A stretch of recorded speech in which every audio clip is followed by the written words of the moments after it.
Hi, I'm going to work out quiz 3. I need you to, watch this and figure out what you did wrong. Number 1 says to simplify the algebraic expression. When you see something like this, it wants you to use the distributive property.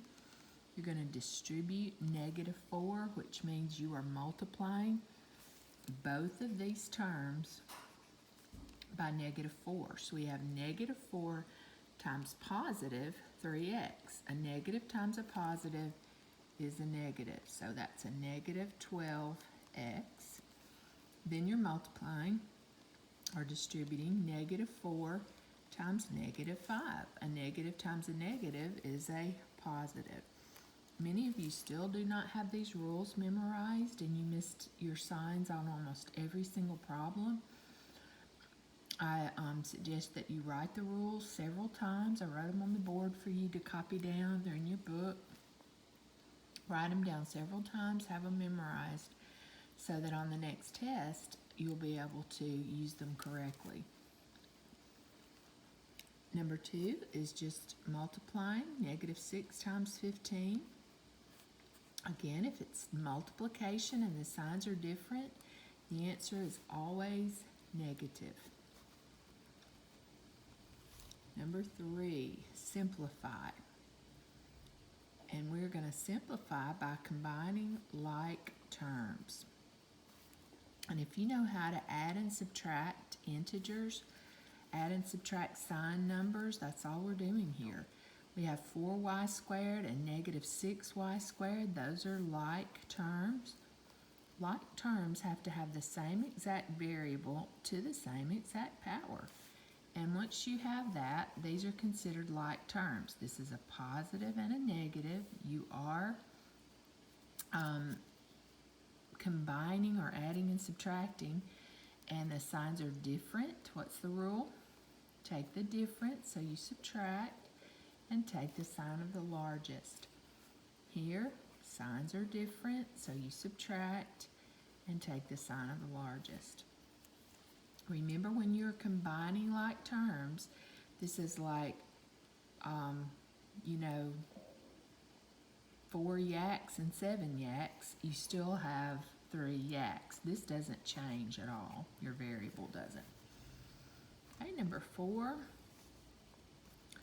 we are just performing some multiplication and division.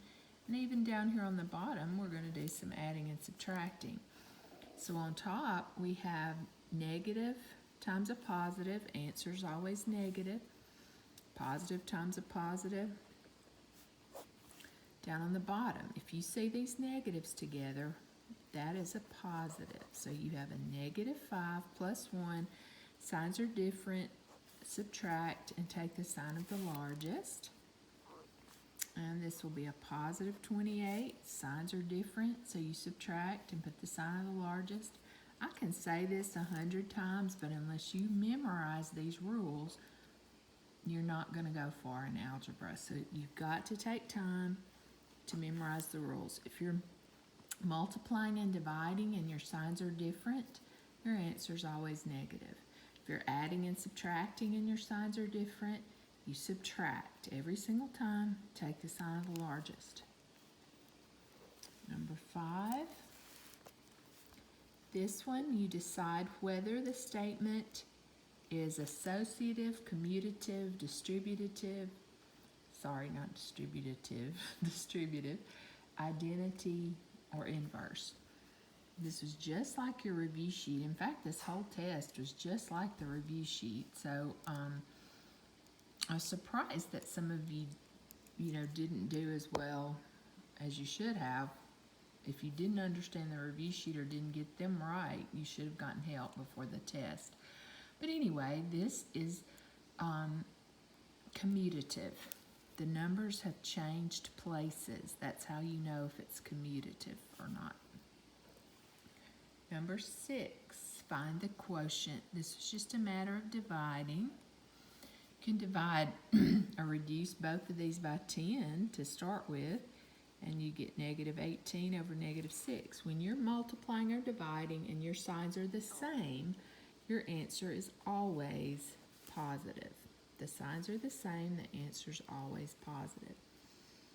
Number 7, we are evaluating an expression by plugging in values. -2, and I just went ahead and plugged in the values. Here's the problem. Hopefully you're looking at your test.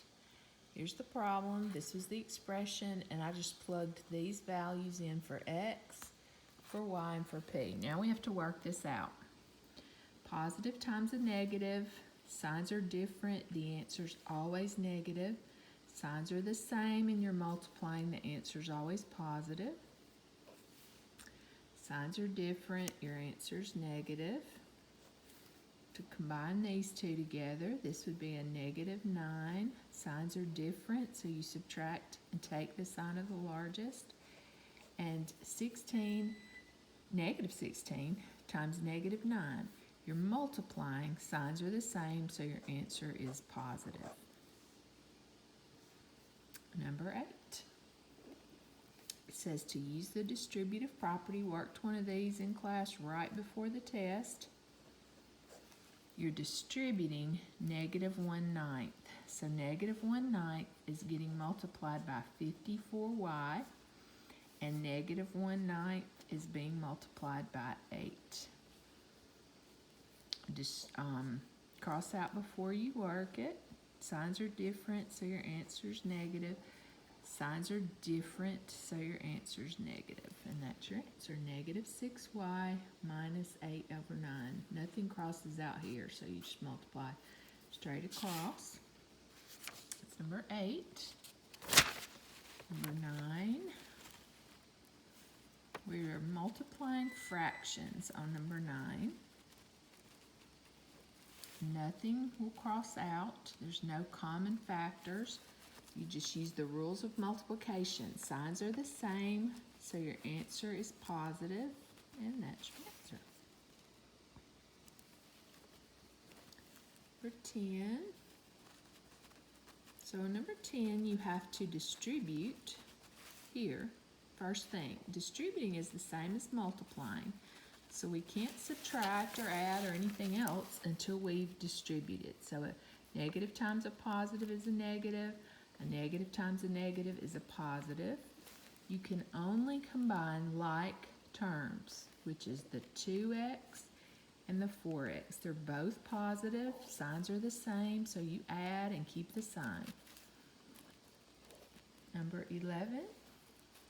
Number 11 is very similar. Whoops. 4, 3y minus 10 plus 3. It's 2 distributing that you have to do. You have to distribute the -4 to the +3. Signs are different. Your answer is negative. Then the -4 times the -10. Signs are the same. Your answer is always positive. Positive times a positive is a positive. Signs are the same. Your answer is positive. So we distributed first, and now we're going to combine like terms. These are like terms, so we're going to combine them. Their signs are different. The rule says to subtract and keep the sign of the largest. These signs are the same, so you will add and keep the sign. This pretty much whole test was, did you know your signs? Do you know your rules? And I believe that if you did poorly on it, and when I say poorly, that's probably about less than an 80, you really, really need to memorize those rules. Okay, on number 12, we're going to write an expression, the product of -3 and 3, so we multiply those together, added to 6. So we take 6, and we add the product of 3 and -3. So this is your expression, and then I said to work it out. These signs are different, so your answer is negative. Okay, now we're adding. Signs are different, so we subtract and put the sign of the largest. 13. What property is being used? Nothing changed places. We've got 2, 5, and 8, 2, 5, and 8. So it's not commutative. It's associative. On this side, the 2 and 5 are associated together, and on this side, the 5 and 8 are associated. So 13 is the associative property. Sorry, I'm filming and holding the camera at the same time. Number 14, find the quotient. So we have negative 3/8 divided by negative 1/4. Okay, to divide fractions, you flip the second one. We worked one of these in class too. Flip the second one and multiply. You can cross out first. Divide both of these by 4. Then you multiply straight across. Signs are the same. Your answer's positive. And that is your answer. So maybe you put 1.5. That's fine. You can just leave it that way. Now number 15. This was right off the review sheet. So I really am surprised y'all missed this. 0 divided by negative 8 is 0. 0 divided by any number is 0. Except you can't have a 0 down here, of course. Now when there is a 0 in the bottom, that's undefined. There is no way to divide by 0. Okay? Study this. Make sure you understand what you missed. Write your rules down. On the next quiz, that's going to be one of the questions on the quiz. It's just to write those rules down, those 4 rules. Okay, hope this helps.